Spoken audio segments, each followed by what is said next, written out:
Hello everyone, welcome to UPSC IQ tab. Now first video के अंदर I hope आपने जितने भी चीज़ें हमने कवर किया वहाँ तक कवर कर लिया होगा। यहाँ तक का जो मनी का मेन सिस्टम था हमने उसको कवर कर लिया है। तो आज के इस वीडियो के अंदर we will be starting with the NPCI concept. NPCI basically national payment corporation of India को बोलते हैं, जिसको 2008 के अंदर बनाया गया था 10 बैंक्स के द्वारा। 10 बैंक्स जो मेजर बैंक्स थे उस टाइम, एसबीआई, इनसे ये सब जितने भी थे वो सब साथ में आते हैं। 100 करोड़ का कैपिटल उन्होंने मतलब रेडी किया और साथ में मिलकर उन्होंने एक बॉडी बनाई, इसका नाम रखा है एनपीसीआई। ठीक है, एनपीसीआई बेसिकली ध्यान रखिए इसका मेन एम क्या है। इसका मेन एम ये है कि टेक्नोलॉजी बनाता है ये बहुत सारे अलग अलग टाइप के, और ये बैंक्स के साथ शेयर करता है, मतलब जो भी बैंक पार्टनर्स हैं उनके साथ शेयर करता है, सो दैट वो कॉस्ट इफेक्टिव पेमेंट सॉल्यूशंस हैं वो सब साथ में मिलकर इस्तेमाल कर सकें। 2020 में पेटीएम, फ़ोनपे, अमेजॉन पे ये सब भी शेयर होल्डर्स बन गए हैं। ठीक, just remember this thing. Alright, तो यूपीआई भीम ऐप आप इस्तेमाल करते होंगे, वो भीम ऐप एनपीसीआई ने ही बनाया है। That this is very very important, जिसको हम फाइनेंशियल इंक्लूजन के लिए इस्तेमाल करते हैं। सो ओवरऑल अगर आपसे क्वेश्चन पूछा जाता है कि क्या एनपीसीआई फाइनेंशियल इंक्लूजन में इस्तेमाल काम करता है कि नहीं करता, हेल्प करता है कि नहीं, द आंसर इज येस, करता है। मूविंग हेड, यूपीआई की बात करते हैं। यूपीआई का मतलब है यूनिफाइड पेमेंट इंटरफेस। देखो 2016 में एनपीसीआई ने बनाया है। एनपीसीआई खुद 2008 में बना और 8 साल लग गए उसको एंड यूपीआई नाम का एक कंसेप्ट बनाने में, यानी कि यूनिफाइड पेमेंट इंटरफेस बनाने में। ऊपर हमने क्या देखा था, आईएमपीएस यानी कि इमीडिएट पेमेंट सर्विस जो है वो भी एनपीसीआई ने बनाया था। जस्ट रिमेंबर, जैसे हम यूपीआई की बात करते हैं जब, तो वहाँ पर पहले आपको एनपीसीआई समझना होगा। देखो एनपीसीआई ने क्या किया, पहले आईएमपीएस बनाया, यानी कि इमीडिएट पेमेंट सर्विस नाम की एक बॉडी बनाई, जिसमें मेन नेम क्या था, उसका मेन नेम था मनी ट्रांसफर करना। जस्ट रिमेंबर, आईएमपीएस का मेन नेम होता है मनी ट्रांसफर करना। फिर आता है यूपीआई। यूपीआई का मतलब होता है, यूपीआई बेसिकली कंसेप्ट एक प्लेटफॉर्म है, जिस प्लेटफॉर्म के ऊपर आप मोबाइल ऐप बना सकते हो। तो जैसे आप देखते हो ना, बेसिकली फ़ोनपे हो गया, पेटीएम हो गया, ये सब क्या है, यूपीआई पे बने हुए हैं, यानी कि प्लेटफॉर्म उन्होंने यूपीआई का इस्तेमाल किया है अपने ऐप को बनाने के लिए। जस्ट रिमेंबर, यूपीआई क्या है, यूपीआई एक्चुअली एक टेक्नोलॉजी है। UPI is nothing else, UPI is not a app, UPI is a technology जिसको इस्तेमाल करके आप ऐप को बनाते हो। जस्ट रिमेंबर दिस थिंग, ठीक है। तो यूपीआई की बात करें तो यूपीआई में क्या होता है, मोबाइल वैलेट्स में आपको पैसा रखने की ज़रूरत नहीं होती है। आप डायरेक्टली पैसा जो है अपने बैंक से लेकर के अपने शॉपकीपर को आप ट्रांसफर कर सकते हो। So this is the benefit of UPI. इससे बेनिफिट क्या होता है, पैसा आपके बैंक में रहता है, तो पैसा आपके बैंक पे आपको इंटरेस्ट वगैरह मिलता रहता है। अब वही पैसा अगर आप बैंक से निकाल के अपने वॉलेट में डाल देंगे तो ऑब्वियसली बैंक में पैसा रहेगा नहीं, उस पर कोई भी इंटरेस्ट आपको नहीं मिलेगा। Just remember this thing. तो यूपीआई की बात करें, यूपीआई आपको पुश ट्रांजैक्शन और पुल ट्रांजैक्शन दोनों अलाउ करता है। क्या मतलब है पुश और पुल ट्रांजैक्शन का, तो पुश का मतलब होता है जब आप अपने मन से पैसे भेजते हो, पुश करते हो। पुल का मतलब जब पैसे आप ऑटोमेटिकली मतलब अलाउ करते हो तो उसमें ऑटोमेटिकली पैसे कट जाते हैं, उसे कहते हैं पुल ट्रांजैक्शन। ठीक है। नाउ यूपीआई खुद 2016 में आया था, उसके 2 साल के बाद 2018 में यूपीआई 2.0 आया, यानी कि अपडेटेड वर्जन है यूपीआई का। Just remember this thing. इसके अलावा एक कंसेप्ट आता है 123 पे। 123 पे वंस अगेन एनपीसीआई ने बनाया था। इसका मेन नेम क्या था, बेसिकली यूपीआई को इस्तेमाल करके ऐसे लोग जिनके पास स्मार्टफोन नहीं है, कीपैड फ़ोन्स हैं, कीपैड फ़ोन वाले लोग जो हैं वो अपना ऑनलाइन पेमेंट वगैरह कर सकते हैं 123 पे के through. Just remember this thing. ना होता क्या है, 2022 के अंदर आरबीआई को इसमें इंटरेस्ट आता है। आरबीआई बोलता है कि ठीक है 123 पे जो है उसके अंदर मैं भी इंक्लूड होऊंगा। तो 2000 देखो स्टार्टिंग में जो बनाया था 123 पे वो एनपीसीआई ने बनाया था, बट ध्यान रखना 2022 में उसके अंदर आरबीआई भी आ गया। आरबीआई भी आता है 123 पे में, उसके कारण क्या होता है 123 पे का जो वैल्यू होता है वो और ज़्यादा बढ़ जाता है। नाउ यहाँ पर आरबीआई ये डिसाइड करता है कि अब हम और ज़्यादा पेमेंट ऑप्शंस देंगे कीपैड फोन्स वालों को, यानी कि जिनके पास स्मार्टफोन नहीं है उनको हम और ज़्यादा पेमेंट ऑप्शन वगैरह प्रोवाइड करेंगे। ऑलराइट, कैसे प्रोवाइड करेंगे, तो पहले तो उनको यूएसएसडी देंगे। यूएसएसडी का मतलब होता है अनस्ट्रक्चर्ड सप्लीमेंट्री सर्विस डेटा। ठीक है, सब देखते हैं ना, हैशटैग 001 हैशटैग ऐसे करके, ये सब जो होता है उसको यूएसएसडी बोलते हैं। जस्ट रिमेंबर, तो अनस्ट्रक्चर्ड सप्लीमेंट्री सर्विस डेटा के थ्रू भी पेमेंट कर सकते हैं। सेकंड आईवीआर, यानी कि इंटरेक्टिव वॉइस रिस्पॉन्स, मतलब होता है ना कि पेमेंट करने के लिए एक दबाएं, ठीक है, पेमेंट का जानकारी के लिए दो दबाएं, उसको आईवीआर बोलते हैं। तो आईवीआर के थ्रू भी पेमेंट कर सकते हैं। तीसरा मिस्ड कॉल सर्विस भी यूज़ कर सकते हैं, साउंड वेव को इस्तेमाल करके भी पेमेंट कर सकते हैं। सो अलग अलग तरीक़ों से बेसिकली पेमेंट किया जा सकता है। आरबीआई के आने के बाद इस चीज़ को और ज़्यादा अपलिफ्ट किया गया। स्टार्टिंग में क्या था, जब एनपीसीआई था तो उस टाइम सिंपल था कि फाइनेंशियल इंक्लूजन में इसको इस्तेमाल करना है, बट आरबीआई के आने के बाद इसका काफ़ी ज़्यादा प्रोलिफरेशन हुआ। मूविंग एहेड, कुछ ट्रेंड्स को देखते हैं जो इकोनॉमिक सर्वे 2023 के अंदर देखा गया था। पहली चीज़ जो total number of digital transactions थे पिछले 3 साल में वो इंक्रीज़ हुए हैं, यानी कि डिजिटल ट्रांजैक्शंस इंक्रीज़ हुए हैं। सेकंड, यूपीआई का जो परसेंटेज शेयर था वो भी इंक्रीज़ हुआ है। जस्ट रिमेंबर दिस थिंग, ठीक है। मूविंग एहेड, यूपीआई लाइट की बात करते हैं। यूपीआई लाइट टाइम का कंसेप्ट आया है, जिसमें क्या है, देखो एनपीसीआई ने बोला है कि नॉर्मली क्या होता है, पेटीएम अपना खुद का वॉलेट बनाता है, फ़ोन पे अपना खुद का वॉलेट बनाता है। तो एनपीसीआई ने बोला ठीक है कि मैं अपना खुद का वॉलेट बनाऊंगा, आपसे हर ऐप के अंदर मेरा खुद का वॉलेट रहेगा। मतलब जैसे मान लो पेटीएम है, तो पेटीएम ऐप के अंदर एक एनपीसीआई का वॉलेट रहेगा, उसका नाम होगा यूपीआई लाइट ना। अगर आप यूपीआई लाइट के अंदर पैसे जमा करते हो, देखो पेटीएम और फ़ोन पे के अंदर होगा बेसिकली ये एनपीसीआई का वॉलेट होगा, ध्यान रखना होगा इसके अंदर, बट ये वॉलेट होगा एनपीसीआई का ना, जिसमें आप मैक्सिमम 2000 रुपये एक बार में रख सकते हो, जिसके ऊपर ऑब्वियसली आपको इंटरेस्ट नहीं मिलेगा। बैंक के अंदर तो रखा नहीं हो, बैंक अकाउंट के अंदर नहीं हो तो इंटरेस्ट क्यों मिलेगा, राइट, लॉजिकल है। तो 2000 रुपये तक आप उस पर्टिकुलर वॉलेट के अंदर रख सकते हो ना। मैक्सिमम लिमिट जो आप एक बार में पैसा दे सकते हो 500 रुपये तक का पैसा दे सकते हो, ध्यान रखना। मैक्सिमम आप 2000 रुपये रख सकते हो एक बार में, बट पैसा आप दे सकते हो 500 तक। 9 24 घंटे में आप 4,000 तक का पेमेंट कर सकते हो टोटल। कैसे कर सकते हो? जैसे मान लो आपने 2,000 रुपये रखे, वो फिनिश हो गया, आपने फिर से 2,000 रुपये रख लिए तो 4,000 रुपीज़, ऐसे टोटल 4,000 तक का पेमेंट आप कर सकते हो। उसके बाद आप नहीं कर सकते 24 घंटे तक। उसके बाद पैसे खर्च करने के लिए आपको 24 घंटे बाद ही इस्तेमाल कर सकते हो। बेनिफिट क्या है? बेनिफिट सबसे पहला तो ये है, आपको पिन बार बार डालने की ज़रूरत नहीं पड़ेगी। अगर आप 2,000 रुपये तक का पेमेंट कर सकते हो, मतलब कर रहे हो 24 घंटे के अंदर, तो आपको बार बार पिन नहीं डालना है। दूसरा, अगर बैंक का सर्वर डाउन हो गया तब भी आप यूपीआई लाइट के थ्रू पैसा इस्तेमाल कर सकते हो, बिकॉज ऑब्वियसली वो पैसा आपके बैंक अकाउंट के अंदर नहीं है, वो आपके यूपीआई वॉलेट के अंदर है, I mean UPI lite wallet के अंदर है, जस्ट रिमेंबर। बट यहाँ पर आपको इंटरनेट चाहिए होगा, ध्यान रखिएगा, इंटरनेट के बिना नहीं हो पाएगा। बट हाँ, बैंक का सर्वर अगर डाउन हो उस टाइम वहाँ पर पेमेंट हो जाएगा। आपने फेस किया होगा, बहुत बार पेमेंट करने जाते हैं, उस टाइम बैंक का सर्वर डाउन रहता है, तो उस टाइम आप पेमेंट नहीं कर पाते हैं। तो उस प्रॉब्लम को सॉल्व करने के लिए यहाँ पर यूपीआई लाइट को लाया गया है। नो, यूपीआई लाइट के साथ अगर हम एनएफसी को ऐड कर दें, एनएफसी क्या होता है? Near field communication. तो अगर हम नियर फील्ड कम्युनिकेशन को यहाँ पर ऐड कर देते हैं तो ये प्रपोज कंसेप्ट है जिसमें बोला जाता है कि हम ऑफलाइन ट्रांजेक्शन कर सकते हैं। इसका मतलब क्या है? टैप एंड पे की फैसिलिटी आ जाएगी। टैप एंड पे का मतलब क्या होता है? सिंपली आप अपनी यूपीआई पे के जो ऐप है उसमें जो क्यूआर कोड है उसको स्कैन करेंगे या फिर टैप करेंगे तो ऑटोमेटिकली वहाँ पर पेमेंट हो जाएगा। Just remember this thing. एक नया कंसेप्ट आ रहा है कॉन्वर्सेशनल यूपीआई का। अगेन वही वाली चीज़ है कि आप अपने एलेक्सा या सीरी को बोलेंगे कि पेमेंट कर दो तो वो ऑटोमेटिकली पेमेंट कर देंगे। अभी राइट नाउ ये अवेलेबल नहीं है, जब ये होगा उसके बाद हम इसके बारे में देख लेंगे। मूविंग हेड, यूपीआई की फैसिलिटी देख लेते हैं फॉरेन टूरिस्ट वगैरह के लिए। देखो, फॉरेन टूरिस्ट अगर आप देखें तो सबसे पहले आपको ध्यान रखने वाली बात है कि फॉरेनर्स जो पहले आते थे वो यूपीआई को इस्तेमाल नहीं कर पाते थे, बिकॉज उनका बैंक अकाउंट इंडिया में नहीं होता था, राइट। तो उनको पहले एक एनआरई अकाउंट ओपन करना पड़ता था, एनआरओ अकाउंट ओपन करना पड़ता था, बट उसके बावजूद भी उनको यूपीआई की सपोर्ट नहीं मिलती थी, यूपीआई की फैसिलिटी नहीं मिलती थी। बट अब ये बोला गया है, देखो 2023 में आप जानते हैं G20 का मीटिंग इंडिया के अंदर हुआ, तो उसमें ये बोला गया कि जो फॉरेनर्स इंडिया में आएंगे उनको यूपीआई अलाउ कर दो, तो आरबीआई ने उसको अलाउ कर दिया, ठीक है। This is important. Moving head, UPI का एक भीम कंसेप्ट है। भीम क्या है? भीम का सिंपल सा मतलब है भारत इंटरफेस फॉर मनी, मतलब भारत का इंटरफेस है फॉर मनी। एनपीसीआई इसको बनाया था 2016 के अंदर। भीम ऐप है, आप जानते हैं, जिसको एंड्रॉइड और iOS दोनों के ऊपर आप इस्तेमाल कर सकते हैं, और साथ ही साथ ध्यान रखिएगा उसको कीपैड फ़ोन के अंदर भी इस्तेमाल कर सकते हैं। तो जो भीम ऐप है उसको आप कीपैड फ़ोन के अंदर भी इस्तेमाल कर सकते हैं। और यहाँ पर आपको मल्टीपल ऐप्स अलग अलग बैंक अकाउंट के लिए डालने की जरूरत नहीं है। जैसे आप जानते हैं, अगर आपके पास HDFC का फ़ोन है, HDFC का बैंक अकाउंट है, तो आपको HDFC का एक अलग ऐप मिलता है। SBI का आपको जानते हैं आप योनो ऐप मिलता है, राइट। ऐसे ऐसे सो अलग अलग बेसिकली जो मतलब बैंक अकाउंट्स होते हैं उसके लिए अलग अलग आपको ऐप डालने पड़ते हैं। बट अगर आपके पास भीम ऐप है तो आपको अलग अलग बैंक अकाउंट के लिए अलग अलग ऐप डालने की जरूरत नहीं है। आप एक ही बेसिकली क्या करेंगे, एक ही ऐप के अंदर सारे के सारे अलग अलग बैंक अकाउंट को ऐड कर सकते हैं। इसके अलावा एक क्वेश्चन एक बार आया था यूपीएससी के अंदर ही कि 3 फैक्टर ऑथेंटिकेशन सिस्टम भीम के अंदर होता है, जस्ट रिमेंबर, ठीक है, ये आपको ध्यान रखना है। नेक्स्ट, पैसा जो है हमेशा बैंक अकाउंट के अंदर रहता है, तो आपको उसमें उसको ट्रांसफर करने की जरूरत नहीं पड़ती है वॉलेट में, इसके कारण आपको इंटरेस्ट लगातार मिलता रहता है। This is very very important. Bhim का सबसे बेनिफिट ये है कि आपको वॉलेट में पैसा ट्रांसफर करने की जरूरत नहीं है यूपीआई की तरह, ठीक है। आप सिंपली डायरेक्टली बैंक अकाउंट से पैसा ट्रांसफर कर सकते हैं अपने इंटेंडेड शॉपकीपर के अकाउंट के अंदर। मूविंग हेड, रुपे कार्ड का कंसेप्ट आता है। सो रुपे कार्ड कौन बनाता है? एनपीसीआई बनाता है। कब बनाता है? 2012 के अंदर बनाता है। ध्यान रखने वाली बात यह है कि रुपे कार्ड कोई नया कंसेप्ट नहीं है, बहुत पुराना कंसेप्ट है, 2012 का कंसेप्ट है, ठीक है। ध्यान रखिएगा, हमारे पास वर्ल्ड में ऑलरेडी 6 पेमेंट गेटवेज थे, जैसे आपने सुना होगा master card, visa card, EVM card, right. उस तरीके से सातों पेमेंट गेटवे जो बना है उसका नाम है रुपे कार्ड, ठीक है। रुपे कार्ड, लेकिन ध्यान रखिएगा बाकी सबसे बहुत ही कम फीस चार्ज करता है। देखो, जितने भी बेसिकली ऐसे गेटवेज होते हैं वो सब क्या करते हैं, पैसे चार्ज करते हैं कुछ ना कुछ अपनी सर्विसेज को देने के लिए। बट यहाँ पर जो ये पर्टिकुलर चीज़ है, रुपे जो है वो बहुत कम पैसे चार्ज करता है, दैट इज़ वाई काफ़ी ज़्यादा इंपॉर्टेंट हो सकता है आने वाले टाइम में। तो 3 चैनल्स में काम करता है ये। एटीएम की तरह भी इस्तेमाल किया जा सकता है, पीओएस यानी कि जो पीओएस मशीन होती है जिसके अंदर आप कार्ड डालते हैं, पेमेंट करते हैं, उसकी तरह भी इस्तेमाल कर सकते हैं। और आप इसको ऑनलाइन पोर्टल पे ऑनलाइन जो खरीदारी वगैरह करने के लिए भी आप इस्तेमाल कर सकते हैं। ना, अगर आपके पास प्रधानमंत्री जनधन योजना का अकाउंट है तो ऑटोमेटिकली आपको ये पर्टिकुलर कार्ड फ्री में मिल जाएगा, ठीक है। Just remember this thing. Now, अभी रुपे कार्ड बहुत ही देखो आ तो 2012 में गया था, लेकिन उतना ज़्यादा पॉपुलर नहीं हुआ था, उसके कारण ये पूरे वर्ल्ड तक अभी पहुंचा नहीं है। ध्यान रखिएगा, इसका रीच अभी बहुत ही लिमिटेड है। मूविंग हेड, एक कंसेप्ट है बीबीपीएस यानी कि भारत बिल पेमेंट सिस्टम, नाम से मालूम चल रहा है बिल पेमेंट करने के लिए है। जस्ट नंबर, इसको भी एनपीसीआई ने बनाया है। जो भी आपकी इलेक्ट्रिसिटी बिल है, मेट्रो बिल है, ये बिल है, वो बिल है, वो सब बिल पे करने के लिए आप बीबीपीएस का इस्तेमाल कर सकते हैं, ठीक है। बीबीपीएस जो है यूपीएमएस का इस्तेमाल करता है। यूपीएमएस का मतलब क्या है? Unified presentment management system. तो वंस अगेन वही चीज़ है कि एक ही पर्टिकुलर ऐप के अंदर आपको मल्टीपल बिल्स आप रख सकते हो, बिजली बिल भी, पानी बिल भी, सब कुछ रख सकते हो, और एक साथ बिल आप पेमेंट कर सकते हो भारत बिल पेमेंट सिस्टम के थ्रू। मूविंग हेड, एनएफएस क्या है? National financial switch. National financial switch NPCI ने इसको बनाया है। इसका मेन एम क्या है? एटीएम को रन करता है। जितने भी आप एटीएम वगैरह देखते हो जो आपके कॉलोनीज वगैरह के अंदर लगे रहते हैं, वो जिस पर्टिकुलर सर्वर पे काम करते हैं, उस सर्वर को किसने बनाया है? एनएफएस ने बनाया है। मतलब एनएफएस के ऊपर काम करते हैं, उसको बनाया किसने? एनपीसीआई ने।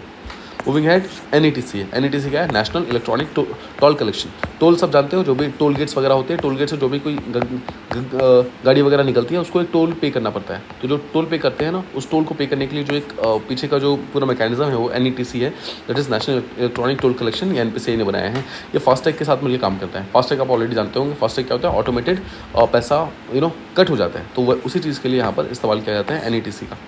नेक्स्ट है पाई का चैटबॉट। पाई चैटबॉट को अगर आप बात करें सिंपल वर्ड्स में, तो अगर किसी को भी NPCI के प्रोडक्ट से रिलेटेड कोई भी क्वेरी वगैरह है तो वो जाकर पाई के चैटबॉट से पूछ सकता है। ठीक है, this is very important. Moving head, concept है डिजी साथी का। तो डिजिटल साथी, इसका मतलब क्या है? देखो, RBI NPCI ने साथ में मिलकर एक कंसेप्ट बनाया है जहाँ पर बोला है कि डिजिटल पेमेंट से रिलेटेड या फिर किसी भी टाइप की कार्ड पेमेंट से रिलेटेड अगर आपको कोई भी प्रॉब्लम है तो आप जाकर के डिजी साथी में इसके कंप्लेन वगैरह रजिस्टर कर सकते हैं। ठीक। नेक्स्ट कंसेप्ट है डाक पे। डाक पे देखो, डाक पे नाम से मालूम चल रहा है, डाक मतलब कि पोस्ट पे, यानी कि जो इंडियन पोस्ट पेमेंट बैंक है IPPB है, उसने ये बनाया है अपना खुद का पेमेंट ऐप बनाया है। पेमेंट ऐप की बात करें तो डिपार्टमेंट ऑफ पोस्ट जो है उसने इस पर्टिकुलर चीज़ को बनाया है, जिसके कारण डाक पे का कंसेप्ट यहाँ पर आता है। ठीक है। NACS देखते हैं, नेशनल ऑटोमेटेड क्लियरिंग हाउस, जहाँ पर क्या होता है? देखो, बल्क मंथली पेमेंट्स हैं। मान लो अगर आप किसी पर्टिकुलर कंपनी के मालिक हैं, मान लो आप मुकेश अंबानी है, ठीक है, और आपको अपनी कंपनी के सारे लोगों का एक साथ में पेमेंट करना है, तो आप क्या करेंगे? NACH में सबकी डिटेल्स वगैरह फिल करके रख देंगे एक बार में, और जैसे आप अलाउ करेंगे तो सबका ऑटोमेटिकली जो पैसा है ऑटोमेटिकली एक बार में चला जाएगा। तो मतलब ऐसा नहीं है कि आपको इंडिविजुअली सबके अकाउंट में पैसे भेजने पड़ेंगे, ऐसा नहीं करना पड़ेगा। मतलब बल्क में अगर आपको मंथली पेमेंट्स वगैरह करने हैं तो आप NACH के थ्रू कर सकते हैं। ये भी NPCI ने बनाया है। नेक्स्ट टर्म्स AEPS क्या? Aadhaar enable payment system. Once again NPCI ने इसको बनाया है। आधार का जो नंबर है उसको इस्तेमाल करके यहाँ पर पेमेंट वगैरह होता है, और DBT भी हो सकता है, यानी कि डायरेक्ट जो बैंक ट्रांसफर होता है किसानों के अकाउंट में, फार्मर्स के अकाउंट में, ये भी यहाँ पर AEPS के थ्रू पॉसिबल है। नो, बैंक मेथड का जो आपने कंसेप्ट सुना है, बैंक मतलब माइक्रो ATM का कंसेप्ट सुना है, वो भी यहाँ पर AEPS के थ्रू ही पॉसिबल हो पाता है। नो, आप जानते हैं कि मनरेगा नाम का एक वो है, बेसिकली एक स्कीम है, ठीक है, जिसके अंदर लोगों को जॉब गारंटी मिलती है। नो, मनरेगा का जो पेमेंट जाता है ध्यान रखिएगा, NACH और AEPS दोनों के थ्रू जाता है। मतलब या तो आप हैंड टू हैंड कैश लेते हैं, नहीं तो अगर आपके अकाउंट में आता है तो या तो NACH के थ्रू जाएगा या फिर AEPS के थ्रू जाएगा। नो, बेसिकली एक मिक्स्ड या हाइब्रिड मोड है जहाँ पर गवर्नमेंट ये चाहती है कि अब हम धीरे धीरे NACH को फिनिश करके AEPS का इस्तेमाल करें मनरेगा के अंदर। ध्यान रखिएगा, NACH को खत्म नहीं करना है, बट मनरेगा के अंदर जो हम NACH का इस्तेमाल कर रहे हैं उसको फिनिश करना है। मनरेगा के अंदर हम चाहते हैं सिर्फ AEPS का इस्तेमाल करें। क्यों? बिकॉज जितने फार्मर्स हैं सबका अपना आधार कार्ड होता है, तो आधार कार्ड को इस्तेमाल करके हम पेमेंट करेंगे तो ऑटोमेटिकली जो डिजिटल इंक्लूजन है वो भी बढ़ेगा और जो उसका ऑथेंटिसिटी है वो भी ऑटोमेटिकली इंक्रीज होगी। नेक्स्ट एक कंसेप्ट यहाँ पर आता है प्री सैंक्शन क्रेडिट लाइन का। देखो, PSCL का मतलब क्या है? देखो, जब भी एक बैंक बोलता है कि अगर आपके लेट्स से कि एक पर्टिकुलर आपके अकाउंट के अंदर पैसे कम हो जाते हैं फिर खत्म हो जाते हैं, तो आप बिना कोई लोन का अप्लाई किए हुए इतना पैसा और ले सकते हो। मान लो 20,000 रुपये और ले सकते हो, फिर 1 लाख रुपये और ले सकते हो। तो प्री सैंक्शन होता है, मतलब हर एक अकाउंट का अलग अलग हो सकता है। पहली चीज़ तो मतलब अलग अलग होता है, और ये केस टू केस बेसिस पे डिसाइड होता है कि किस पर्टिकुलर अकाउंट को कितना एक्स्ट्रा पैसा मिल सकता है। यही जो है क्रेडिट अगर बैंक प्रोवाइड करता है तो उसको कहते हैं प्री सैंक्शन क्रेडिट लाइन। ठीक है, I hope it is clear. बहुत ही फास्ट लोन का कंसेप्ट यहाँ पर है, मतलब बहुत जल्दी आपको पैसे मिल जाते हैं, कोई भी कोलेटरल वगैरह आपको देने की जरूरत नहीं होती है, यानी कि फ्री ऑफ कोलेटरल होते हैं। ध्यान रखिए, बैंक उसी को अलाउ करता है जिसका ऑब्वियसली क्रेडिट स्कोर अच्छा होता है, जिसको अच्छे से अच्छे पेमेंट मिलते हैं, उसको ही अलाउ करता है। सबसे बड़ा घाटा क्या है इसमें? ऑब्वियसली इसका इंटरेस्ट रेट आपको ज़्यादा पे करना पड़ेगा, बैंक आपसे ज़्यादा इंटरेस्ट रेट लेगा, बिकॉज आपको इमरजेंसी में पैसे चाहिए। मूविंग हेड, अगर आपको प्री सैंक्शन क्रेडिट लाइन लेना है तो उसके 2 इंस्ट्रूमेंट है। पहला है ओवरड्राफ्ट, जिसकी हमने ऑलरेडी बात की है। जैसे मान लो 10,000 तक का अगर आपको पेमेंट लेना है तो आप ओवरड्राफ्ट के थ्रू ले सकते हैं। ठीक है, मतलब आपको लोन लेने की जरूरत नहीं है, आप डायरेक्टली ओवरड्राफ्ट ले सकते हैं। सेकंड है क्रेडिट कार्ड। दोनों ही क्रेडिट कार्ड का मतलब क्या है? आपको बेसिकली आपके पास एक कार्ड है जिसमें आपकी एक लिमिट होती है, उस लिमिट तक आप पैसा खर्च कर सकते हैं, अगले 45 डेज़ के अंदर आपको पैसा वापस करना होगा। अगर आप नहीं करेंगे तो आपको ऑटोमेटिकली इंटरेस्ट पे करना पड़ेगा। ठीक है, ऑलराइट। ओवरड्राफ्ट की बात करें तो उसके बाद में कुछ एडिशनल चीज़ें ये हैं। पहली चीज़ तो आपको ब्रांच में विजिट करना पड़ता है, फॉर्म वगैरह भरना पड़ता है, तब जाकर आपको ओवरड्राफ्ट मिलता है, पहली चीज़।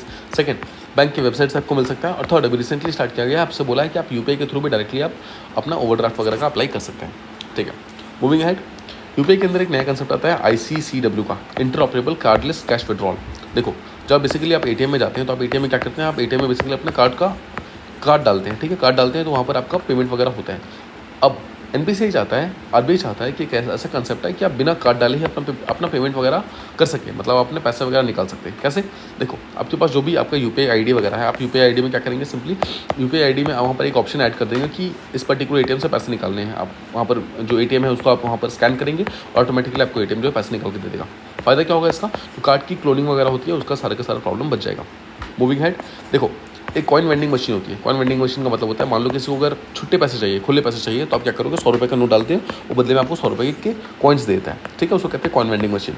अब से बोल रहा है कि आपको 100 रुपये का नोट डालने की जरूरत नहीं है, आप सिंपली यूपीआई से 100 रुपये ट्रांसफर कर दीजिए और बदले में आपको 100 रुपये के जो कॉइन्स हैं वो वगैरह दे देगा। This is very very important, ठीक है। सो क्यूआर कोड का यहाँ पर इस्तेमाल किया जाएगा ऑटोमेटिकली, और कॉइन वेंडिंग मशीन के थ्रू यूपीआई को यूज़ करके आप पैसे निकाल सकते हैं, ठीक है। नेक्स्ट हम ई रूपी का वाइचर। रूपी की स्पेलिंग देख लो, RUPI। This is very important, ठीक है। दो कंसेप्ट है, RUPEE रूपी और RUPI। उसको हम थोड़ी देर में देखेंगे, बट फिलहाल के लिए समझो ई रूपी क्या है, और ये बहुत इंपॉर्टेंट है। NPCI ने इसको लॉन्च किया था 2021 के अंदर। SMS या फिर क्यूआर कोड के थ्रू आपके क्या होगा, आपके पास एक बेसिकली वाउचर आएगा। वाउचर जो है प्रीपेड वाउचर होगा, मतलब उसके अंदर ऑलरेडी कुछ पैसे प्री इंस्टॉल्ड होते हैं। नो, NPCI ने इसको बनाया है, जस्ट रिमेंबर। होता क्या है, आपके पास जो पर्टिकुलर चीज़ आएगी वो प्रोग्राम्ड होती है। इसका मतलब है उस कूपन के अंदर कुछ इंस्टॉल होता है कि आप इस पर्टिकुलर पैसों को किसी काम के लिए इस्तेमाल कर सकते हैं। जैसे मान लो एजुकेशन के लिए इस्तेमाल कर सकते हैं, बुक्स खरीदने के लिए या फिर कुछ और खरीदने के लिए आप इस्तेमाल कर सकते हैं। नाउ अगर आप कहीं और पे वो पर्टिकुलर वाउचर को इस्तेमाल करने जाएंगे तो वो एक्सेप्ट नहीं करेगा, ठीक है। बट हाँ, अगर आप उस पर्टिकुलर काम के लिए, जिस काम के लिए वाउचर को दिया गया है, अगर आप इस्तेमाल करेंगे तो ऑटोमेटिकली वो एक्सेप्ट कर लेगा। डिपार्टमेंट ऑफ फाइनेंशियल सर्विस ने इसको एक्सेप्ट कर लिया, यानी कि मिनिस्टर ऑफ फाइनेंस ने इसको एक्सेप्ट कर लिया है, जस्ट रिमेंबर। नाउ एक वाउचर जो है उसकी लिमिट जो होती है 1 लाख रुपये होती है, मतलब 1 लाख रुपये तक का आपको वाउचर मिल सकता है। जस्ट रिमेंबर, क्या आप उसको एक बार से ज़्यादा इस्तेमाल कर सकते हैं? Answer is yes. देखो लॉजिकल से बात है, अगर आप 1 लाख रुपये मान लो अगर आपको कोई देता है वाउचर में, तो आप ऐसा तो है नहीं कि आप सारा का सारा 1 लाख रुपये एक ही जगह पे इस्तेमाल कर दोगे। आप मान लो अगर 20 रुपये आज इस्तेमाल करोगे, 20,000 अगले दिन इस्तेमाल करोगे, तो इस तरीके से आप इस्तेमाल करोगे, राइट। तो मल्टी यूज़ इसमें अलाउड है, जस्ट रिमेंबर दिस थिंग। कौन है जो वाउचर खरीद सकता है? देखो गवर्नमेंट भी खरीद सकती है, कंपनी भी खरीद सकती है, इंडिविजुअल भी खरीद सकता है। मतलब खरीद तो सबके सब सकते हैं, बट बेच कौन सकता है? पहला बैंक बेच सकता है, दूसरा नॉन बैंक जैसे PPI वगैरह होता है, प्रीपेड इंस्ट्रूमेंट्स वगैरह हैं, वो लोग बेच सकते हैं। तो बैंक भी बेच सकता है और PPI जो है वो भी बेच सकते हैं, बट खरीद गवर्नमेंट, कंपनी, इंडिविजुअल सबके सब सकते हैं। This is again important. Moving है, यहाँ पर एक इंटरऑपरेबिलिटी का कंसेप्ट आता है। क्या होता है? देखो, it is the ability to seamlessly work across different platforms. देखो ध्यान रखना, जैसे मान लो अगर आपने एप्पल का लेट्स से फ़ोन यूज़ कर रहे हो, तो क्या आप एप्पल के फ़ोन को कनेक्ट कर पाओगे सैमसंग के रिस्ट वॉच से? Answer is no. तो इसका मतलब ये इंटरऑपरेबल नहीं है। अगर ये हो जाता तो इसका मतलब होता है कि इंटरऑपरेबल है। ध्यान रखिएगा, अभी इंटरऑपरेबिलिटी पूरी तरीके से कंप्लीट नहीं हुई है, बट RBI NPCI दोनों इस चीज़ के लिए काम कर रहे हैं। क्यूआर कोड्स की बात करते हैं। क्यूआर कोड का फुल फॉर्म होता है, क्यूआर का मतलब होता है क्विक रिस्पॉन्स कोड। 1990s में स्टार्ट हुआ था, जापान के अंदर स्टार्ट हुआ था। 3 टाइप के होते हैं इंडिया के अंदर क्यूआर कोड्स। पहला होता है प्रोप्राइटरी क्यूआर कोड। इसका मतलब क्या होता है, जैसे मान लो फ़ोनपे है, तो फ़ोनपे अपना खुद का एक क्यूआर कोड बना देगा और वो बोलेगा कि अगर इसको आप स्कैन करोगे तो आप सिर्फ फ़ोनपे पे ही पेमेंट कर सकते हो। सिमिलरली पेटीएम मान लो अपना खुद का बना देगा। मतलब अगर इंडिविजुअल बैंक्स जो है, इंडिविजुअल PPI जो है अपना खुद का क्यूआर कोड बनाती है, उसको बोलते हैं प्रोप्राइटरी क्यूआर कोड। इसमें एक्सक्लूसिव होता है PPI का, मतलब आपको फ़ोनपे वाला सिर्फ फ़ोनपे में आप पेमेंट कर सकते हो, पेटीएम वाला ओनली पेटीएम में, इस तरीके से RBI ने इसको प्रोहिबिट कर दिया, RBI ने इसको मना कर दिया, ठीक है। मूविंग हेड, दूसरा होता है यूपीआई क्यूआर कोड। यूपीआई का मतलब होता है, देखो अगर एक ऐसा क्यूआर कोड जिसको आप कोई भी ऐसे ऐप में इस्तेमाल कर सकते हो जो कि यूपीआई की टेक्नोलॉजी के हेल्प से बनी है, मतलब फ़ोनपे हो, पेटीएम हो, कोई भी ऐसा ऐप जो कि यूपीआई की टेक्नोलॉजी की हेल्प से बना है, उन सारे के सारे ऐप में आप यूपीआई का क्यूआर कोड को इस्तेमाल कर सकते हैं। जैसे आता है Bharat QR code. Bharat QR code NPCI ने बनाया है, अगेन वीज़ा मास्टर कार्ड के साथ मिलकर बनाया है, और ये बोला है कि कोई भी ऐसा ऐप जो कि यूपीआई की टेक्नोलॉजी के साथ मिलकर बना हुआ है, उसको अगर आप करोगे तो भारत क्यूआर कोड आपका ऑटोमेटिकली स्कैन हो जाएगा। सिंपल समझो, अगर प्रोप्राइटरी क्यूआर कोड है तो जिस पर्टिकुलर बैंक ने इशू किया है, फिर जिस PPI ने इशू किया है, सिर्फ वहीं पर उसका पेमेंट हो पाएगा, बट बाकी जो दोनों हैं वो कहीं पर भी उसका पेमेंट हो सकता है। बस ध्यान रखिएगा, वो चीज़ें यूपीआई से बनी होनी चाहिए। यूपीआई मतलब NPCI, ठीक है। जिसमें NPCI ने यूपीआई को बनाया था 2016 के अंदर, ऑलरेडी 2008 के अंदर, सॉरी। मूविंग हेड, RBI ने ये ऑर्डर किया है कि जितने भी बेसिकली PPIs हैं, यानी कि प्रीपेड पेमेंट इंस्ट्रूमेंट है, उनको अपना प्रोप्राइटरी क्यूआर कोड को खत्म करना है, ये वाला खत्म करना है, और या तो यूपीआई क्यूआर कोड पे शिफ्ट होना है या फिर भारत क्यूआर कोड पे। This is again very very important, ठीक है। ऑलराइट, इंटरऑपरेबिलिटी मस्ट है, बोला है कि क्यूआर कोड के बीच में, ताकि यानी कि फ़ोनपे पे कोई बंदा अगर पेमेंट कर रहा है तो पेटीएम पे भी कर पाए, गूगल पे भी कर पाए, राइट, इस तरीके से। तो ये बहुत मस्ट है। एक नया कंसेप्ट आता है RMQR का। देखो, rectangular micro QR code. Simple words में समझो, जापान के अंदर ही क्यूआर कोड स्टार्ट हुआ था, और जापान के अंदर ही एक पर्सन है माहिरो हारा, जिसने एक स्क्वायर शेप में क्यूआर कोड बनाया है, स्क्वायर शेप में, ठीक है। अब इसका नेक्स्ट कंसेप्ट ये हो रहा है कि अगर मैं रेक्टेंगुलर क्यूआर कोड बना पाऊँ, अगर ये पर्सन रेक्टेंगुलर क्यूआर कोड बना पाएंगे तो ऑटोमेटिकली और ज़्यादा फायदा होगा। कैसे? मान लो कि एक बहुत छोटा सा पैकेज है, छोटे से पैकेट पर भी आप इस तरीके का आप क्यूआर कोड लगा सकते हो, समझ रहे हो आप? इस तरीके से, मतलब छोटे प्लेस में अगर आप डायरेक्टली उसको पुट कर पाओगे, अगर वो रेक्टेंगुलर शेप में होगा तो, इसलिए हम उसको रेक्टेंगुलर माइक्रो क्यूआर कोड बोल रहे हैं, मतलब साइज़ उसका छोटा होना चाहिए। और क्वेश्चन ये है कि अगर उसका हम शेप चेंज कर देंगे और उसका साइज चेंज कर देंगे तो क्या उसकी स्कैनिंग स्पीड चेंज हो जाएगी? Answer is no. उसकी स्कैनिंग स्पीड अभी भी सेम रहेगी जो कि स्क्वायर क्यूआर कोड की थी। मूविंग एड, कुछ कार्ड के टाइप्स हैं उसको समझते हैं। पहला होता है मैग्नेटिक कार्ड। मैग्नेटिक कार्ड में जिसमें सबसे बड़ा प्रॉब्लम क्लोनिंग का होता है। आपने देखा होगा ऐसे कार्ड होता है और बीच में इस तरीके से होता है, ब्लैक कलर का होता है, ठीक है। इसमें क्लोनिंग का बहुत ज़्यादा खतरा रहता है, इसलिए इसको आरबीआई ने बैन कर दिया है। सेकंड आता है ईएमवी कार्ड। ईएमवी का मतलब है Europay, master card and visa, यानी कि 3 कंपनीज साथ में मिलकर इस ईएमवी कार्ड को बनाया है, ठीक है। इसमें 2 टाइप होते हैं। पहला होता है कॉन्टैक्ट कार्ड, जहाँ पर आपको बेसिकली पीओएस के अंदर कार्ड को डालना पड़ता है, तब जाकर आप पेमेंट कर पाते हैं। और दूसरा होता है कॉन्टैक्टलेस कार्ड, जिसमें सिंपली आरएफआईडी का इस्तेमाल होता है, यानी कि आरएफआईडी मतलब देखो जो नियर फील्ड कम्युनिकेशन होता है इसमें आरएफआईडी का इस्तेमाल होता है, ठीक है। अब यहाँ इसमें क्या होता है, सिंपली टैप एंड पे, मतलब आप सिंपली अपना कार्ड जो है टैप करोगे और ऑटोमेटिकली पेमेंट हो जाएगा इस तरीके से। ऑलराइट, नेक्स्ट होता है क्रेडिट कार्ड और डेबिट कार्ड में क्या डिफरेंस है। पहले चीज़ समझो, क्रेडिट कार्ड डेबिट कार्ड दोनों को प्लास्टिक मनी बोलते हैं। अगर आप क्रेडिट कार्ड की बात करें, क्रेडिट कार्ड का सिंपल सा मतलब है कि आज आप पैसे इस्तेमाल करो, लेकिन पैसा बाद में आप वापस कर दो, ठीक है, इस तरीके से। लेकिन अगर आपने पेमेंट लेट किया तो ऑटोमेटिकली ऑब्वियसली आपको इंटरेस्ट रेट चार्ज करना पड़ेगा, मतलब इंटरेस्ट रेट आपके ऊपर चार्ज हो जाएगा। नाउ क्रेडिट कार्ड को अगर आप पैसे विड्रॉ करने के लिए इस्तेमाल करते हो, मतलब पैसे निकालते हो, तो इसका मतलब है कि आप बोरोइंग कर रहे हो, मतलब आप लोन ले रहे हो, लोन लोगे तो उस पर इंटरेस्ट पे करना पड़ेगा। ध्यान रखिए, क्रेडिट कार्ड को अगर आप बोरोइंग के लिए इस्तेमाल करो तो ऑटोमेटिकली आपको वो करना पड़ेगा उस पर, ठीक है, मतलब आपको इंटरेस्ट पे करना पड़ेगा। बट फ़ायदा ये है कि क्रेडिट कार्ड इस्तेमाल करने के लिए आपको बैंक जो है रिवॉर्ड्स देती है, पॉइंट्स देती है। सेकंड है डेबिट कार्ड। डेबिट कार्ड का मतलब है use to withdraw money from the bank account, जो कि आपके खुद के पैसे हैं, मतलब आप खुद के पैसे निकालने के लिए आप पैसा इस्तेमाल करोगे तो आप डेबिट कार्ड इस्तेमाल करोगे। ये बोरोइंग नहीं है ऑब्वियसली, तो इस पर आपको कोई भी इंटरेस्ट पे नहीं करना पड़ता, उल्टा बैंक आपको इंटरेस्ट पे करती है बिकॉज वो आपका पैसा संभाल के रख रही है। मूविंग अहेड, एक होता है हाइब्रिड कार्ड या फिर डुओ कार्ड। हाइब्रिड कार्ड ऐसा होता है जिसमें एक ही कार्ड के अंदर एक साइड में क्रेडिट कार्ड होता है, सेकंड साइड में जो डेबिट कार्ड है वो होता है, यानी कि आपको क्रेडिट कार्ड डेबिट कार्ड दोनों के फायदे मिलते हैं हाइब्रिड कार्ड के अंदर। Moving ahead, prepaid card. Prepaid card का मतलब क्या होता है, देखो एक डेबिट कार्ड जैसा ही होता है जिसमें पहले से ही कुछ पैसे ऑलरेडी होते हैं, इंस्टॉल्ड होते हैं, ठीक है। आप किसी भी बैंक से वो चीज़ खरीद सकते हो, आपको बैंक अकाउंट उस पर्टिकुलर अकाउंट के अंदर खेलने की जरूरत नहीं है। मतलब जैसे मान लो कि आपका बैंक अकाउंट एसबीआई के अंदर, आपके पास एचडीएफसी का कोई अकाउंट नहीं है, बट आप एचडीएफसी बैंक में जाकर वहाँ का उसका प्रीपेड कार्ड खरीद सकते हो। प्रीपेड कार्ड अगर खरीदोगे तो उसके अंदर मान लो अगर आपने 2000 रुपये खरीदे हैं तो उसके अंदर 2000 रुपये होंगे, आप 2000 रुपये जाकर कहीं पर भी इस्तेमाल कर सकते हो, सिंपली एटीएम की तरह इस्तेमाल कर सकते हो, ठीक है। This is very very important, आपको उस बैंक के अंदर बैंक अकाउंट होने की जरूरत नहीं है प्रीपेड अकाउंट के लिए, this is again important. Next जो ओवरड्राफ्ट होता है, जो हमने ऑलरेडी पढ़ा था, और क्रेडिट कार्ड जो हमने अभी पढ़ा है, दोनों में डिफरेंस क्या है। देखो ओवरड्राफ्ट के लिए सबसे पहले आपको मैनुअली बैंक जाना पड़ेगा, वहाँ पर आपको फॉर्म्स भरने पड़ेंगे, ये सब चीज़ें। और ओवरड्राफ्ट में कार्ड का फॉर्म नहीं मिलता, आपको सिंपली पैसे मिलते हैं आपके अकाउंट के अंदर, साथ ही साथ आपको कोई भी रिवार्ड पॉइंट्स वगैरह नहीं मिलते हैं। और क्रेडिट कार्ड में हमने देख लिया, पहले चीज़ तो ऑटोमेटिकली आपको एक कार्ड मिलता है, उस कार्ड को आप कभी भी इस्तेमाल कर सकते हो, हर महीने इस्तेमाल कर सकते हो। नेक्स्ट कार्ड के फॉर्मेट में होता है, और सेकंड रिवार्ड पॉइंट्स मिलते हैं उसको इस्तेमाल करने के। मूविंग है, एक कंसेप्ट है कार्ड टोकनाइजेशन का। कार्ड टोकनाइजेशन का मतलब क्या है, सिंपली देखो एक फेक आईडी बनानी है ताकि आपके कार्ड के जो ओरिजिनल नंबर है ना, ओरिजिनल नंबर कहीं डालने ना पड़े। तो एक टोकन नंबर डालना है, वो टोकन नंबर आप हर जगह डालोगे और वहीं से आपका जो पेमेंट वगैरह हो पाएगा। फायदा क्या होगा कि आपके कार्ड की डिटेल्स कहीं पर भी शेयर नहीं होंगे, तो कोई भी खतरे का यहाँ पे डर नहीं रहेगा, ठीक है। तो कौन इशू करेगा इसको, जो कार्ड इशूइंग बैंक है, मतलब जिस बैंक ने आपको कार्ड इशू किया है वही आपको टोकन बना कर देगा। पहली चीज़ तो ध्यान रखिएगा, इसमें आरबीआई का कोई रोल नहीं है। ऐसा नहीं कि आरबीआई जाकर आपको टोकन बना कर देगा, ऐसा नहीं है। सिंपली जो आपका बैंक है जिसने कार्ड इशू किया है वही आपको टोकन बना कर दे देगा। नेक्स्ट, अगर आपका टोकनाइजेशन हो जाता है तो उसके बाद आपको सीवीसी के इस्तेमाल करने की जरूरत नहीं है। आप जानते हैं सीवीसी का फुल फॉर्म होता है कार्ड होल्डर वेरिफिकेशन कोड, यानी कि कार्ड होल्डर जो है उसका वेरिफिकेशन कोड जो होता है, आपने देखा होगा आपके एटीएम के पीछे 3 नंबर का एक डिजिट लिखा होता है, उसे कहते हैं CVC code. Just remember, CVC की जरूरत नहीं होगी अगर वो टोकनाइजेशन हो जाएगा तो। मूविंग हेड, एनसीएमसी करके कंसेप्ट है। एनसीएमसी का मतलब है नेशनल कॉमन मोबिलिटी कार्ड। देखो national common mobility card once again NPCI ने बनाया था 2019 के अंदर। वन नेशन वन कार्ड का जो मॉडल जो महुआ लेकर आया था, ministry of housing and urban affairs लेकर आया था, उसी चीज़ को यहाँ पर कंप्लीट करने के लिए एनसीएमसी को लाया गया था। एम क्या है, एम ये है देखो मोबिलिटी कार्ड, इसका मतलब अगर आप ट्रेन में जा रहे हो तो आप उस पर्टिकुलर कार्ड को इस्तेमाल कर सकते हो, अगर आप बस में जा रहे हो तो आप टिकट खरीदने के लिए इस्तेमाल कर सकते हो, अगर मेट्रो में जा रहे हो तो आप टिकट खरीदने के लिए इस्तेमाल कर सकते हो। मतलब कहीं पर भी मोबिलिटी, यानी कहीं पर भी आप मोबिलाइज कर रहे हो, मूव कर रहे हो, तो वहाँ पर किसी भी टाइप के मोड ऑफ ट्रांसपोर्ट को अगर आप टिकट खरीदना चाहते हो तो वहाँ पर आपको एनसीएमसी कार्ड इस्तेमाल कर सकते हो। और रुपए कार्ड जो आप जानते हो ऑलरेडी एनपीसीआई का है, उसी रुपए कार्ड के ऊपर ये एनसीएमसी कार्ड काम करता है। और उसके अंदर टोटल 3 कंपोनेंट्स होते हैं। पहले तो एक तो मेन कार्ड होता है, सेकंड एक स्वीकार कंसेप्ट है। स्वीकार का मतलब क्या है, ऑटोमेटिक आपका पैसा कट जाएगा, मतलब अगर आप मूव करोगे सिंपली आप उसको टैप करोगे और आपका पैसा ऑटोमेटिकली कट हो जाएगा। थर्ड है स्वागत, जैसे आप अपना कार्ड दिखाओगे, जैसे आप मेट्रो में अगर आपने किसी मेट्रो को इस्तेमाल किया है तो आपको मालूम होगा, जैसे आप उस मेट्रो को मेट्रो कार्ड पे दिखाते हो, मेट्रो कार्ड को मतलब मेट्रो गेट पे दिखाते हो, ऑटोमेटिकली आपका गेट खुल जाता है, ठीक है, और उतने पैसे आपके कट हो जाते हैं। सेम कंसेप्ट यहाँ पर एनसीएमसी का होगा, मतलब आपको कुछ टिकट वगैरह लेने की जरूरत नहीं होगी, सिंपली आप जाओगे, जो ड्राइवर है या फिर कंडक्टर होगा उसके पास एक छोटा सा क्यूआर कोड टाइप होगा, आप उसको सिंपली करोगे, ऑटोमेटिकली आपका टिकट जो है वो जहाँ से आपको जहाँ तक जाना है वहाँ तक का ऑटोमेटिकली टिकट आपको मिल जाएगा, ठीक है। देखो जितने भी पब्लिक बैंक है, जितने भी प्राइवेट बैंक है, सबके सब इसको इशू कर सकते हैं, एनसीएमसी को इशू कर सकते हैं।